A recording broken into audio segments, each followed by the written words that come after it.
Hey y'all, I'm Heather and welcome to my channel, The Debt Free Quilter. Yeah, I'm not wearing the correct shirt for this video, but you'll see it in the near future because I've been hit by the bus. That's right, Donna ran me over again.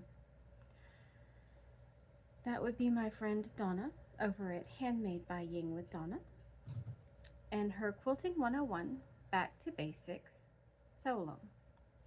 So, what block are we going to make in this particular video? A 4-patch, 2 ways, because there are more than one way to make a 4-patch.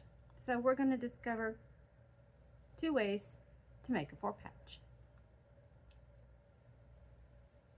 One will include strips and strip piecing, and the other will just be squares. For the block you will require for this sew along, you will need 4 5.5-inch individual squares. So you go get your squares and we'll start on the first way I'm going to show you how to make a 4-patch. But before we make any 4-patches, what is the first thing we need to do when starting a block or a new project? We prep our fabric.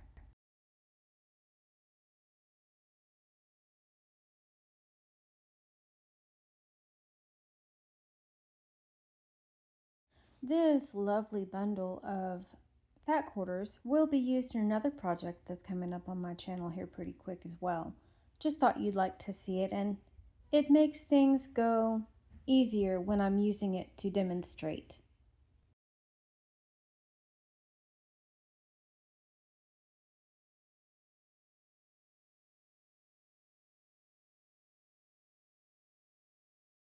Now you can use starch when you're pressing out your fabric if you so choose.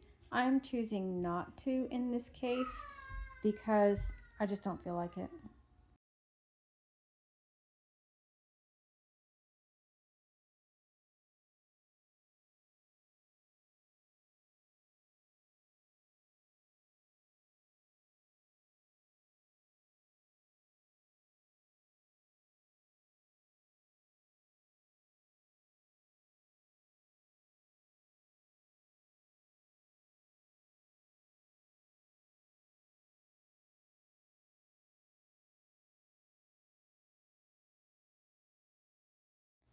Now, for this project, I also need a lot of 4-patches. So I'm going to make them in the strip piecing method, which is why I'm cutting strips right now.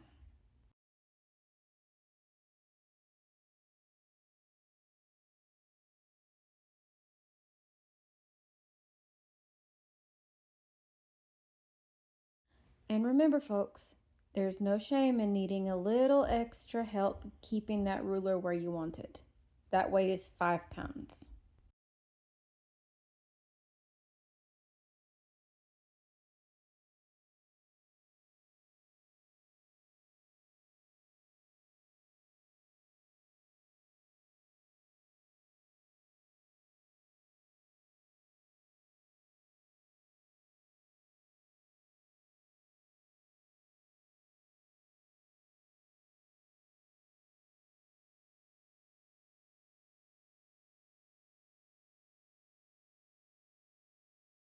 Now you see me making the first cut on the fat quarters. I'm overcutting just a little bit so I can flip it and make it straight on that one side.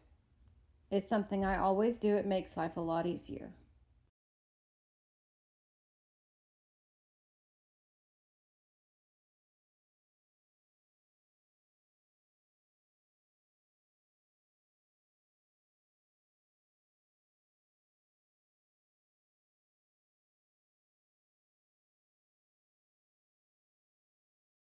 All right, now let's get started with the first way we're going to work on making a 4-patch. I have 4 individual squares, and I'm going to sew them together in groups of 2. Make sure they're lined up evenly, and I'm using my seam guide to make sure I get a good straight seam.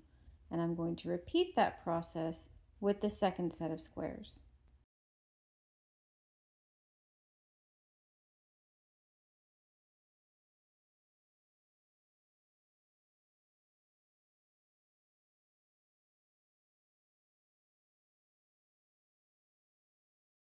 Now in this instance, I chose to press towards my very colorful fabric as opposed to pressing towards the plain.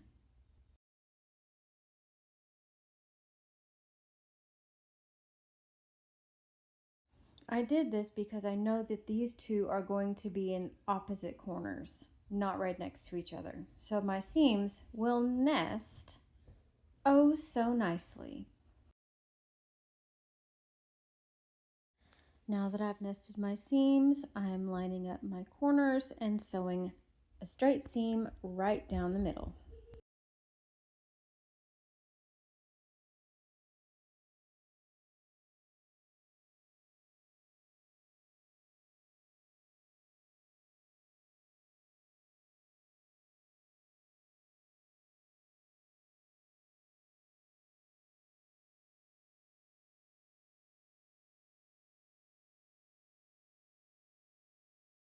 All right, now in this instance, I have done a little trick called spinning my seams. There is a little tiny square of the front of the fabrics you can see right there in the middle, and that's going to make my block lay super, super flat. All right, now because I used oversized squares, I am going to have to cut this block down to the size that I want it. And I want it to be 10.5 inches. So that means I'm cutting off quite a bit, but that's okay because I made it big on purpose. I have lined up my ruler and now I'm cutting two sides. See, that pink square is actually the size that I need all those squares to be. And now I'm lining it up once more, making sure it's going to be just the right size before I cut off the other two sides.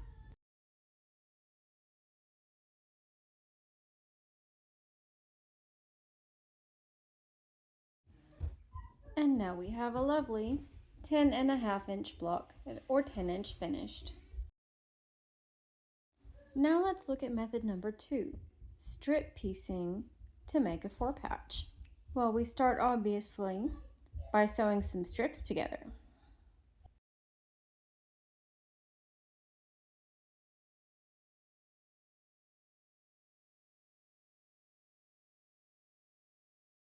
My other project will require 4 patches of 2 different sizes. So I'm sewing together 2 strips at 4.5 inches and 2 strips at 2.5 inches.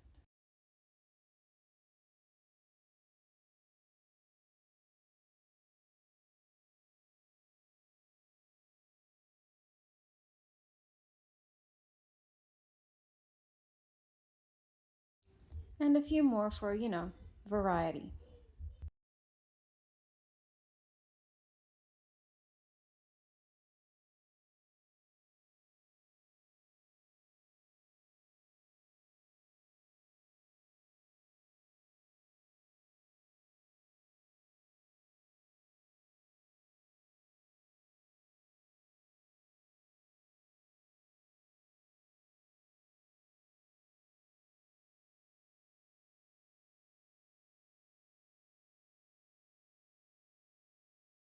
And now I'm going to press these open so they're all nice and flat and make sure they're nice and straight.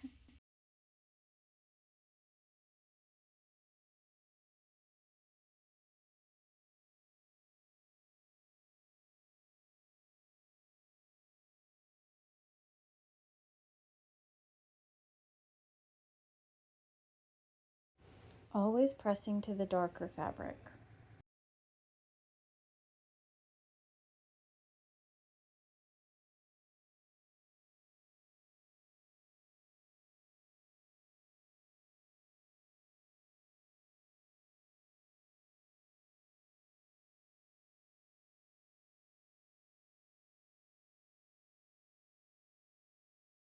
Okay, I pieced a couple more strip sets off camera,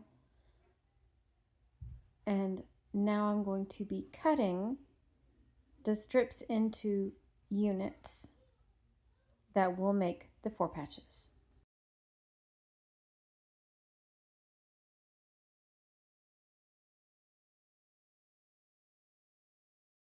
You can use this strip piecing method for 4 patches, and it works so well for sizes. I would go no larger than 5 inches, as in making a 10.5 inch block, for example, if you needed to make a lot of them in a short amount of time.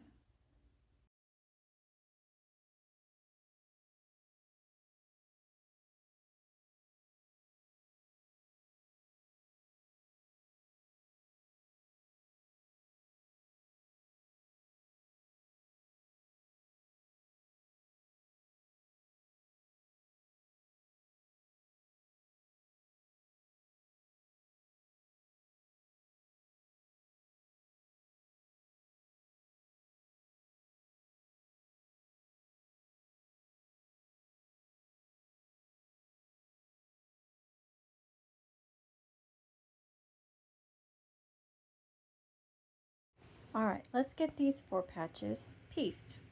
Now, I made sure I pressed toward the blue for all of the larger 4 patches just to make it lay nicely. And then I pressed to the dark for the smaller red and blue and white 4 patches.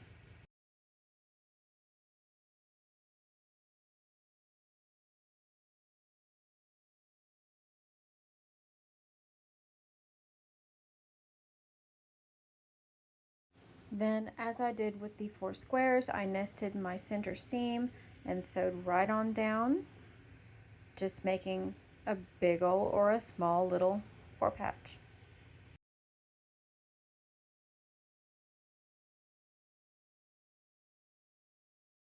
And yes, me and my chain piecing, it makes it go so much faster.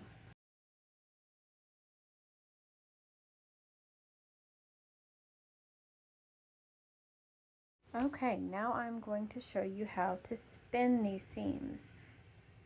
First time, it's a little bit difficult. You have to finagle it to make it lay the way you want it to.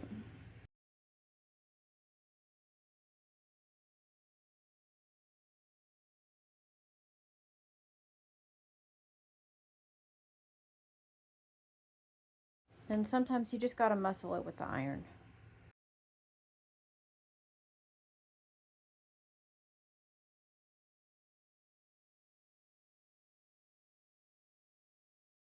And once again, I'm going to spin these seams. I'm just gonna make them lay down like I want them to, which is in a circular formation.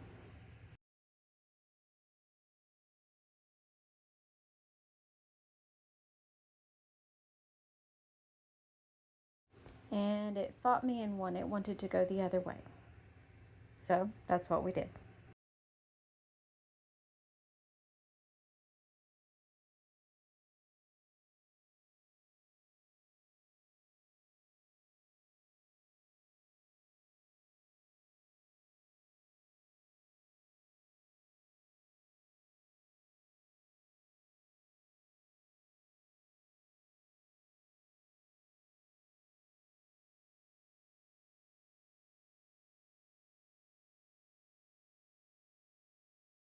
And there we have 2 lovely ways to make a 4 patch.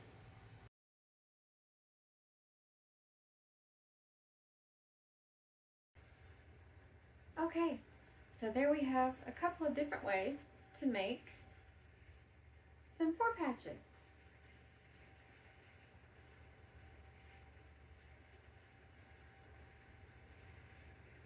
This one came out really nice.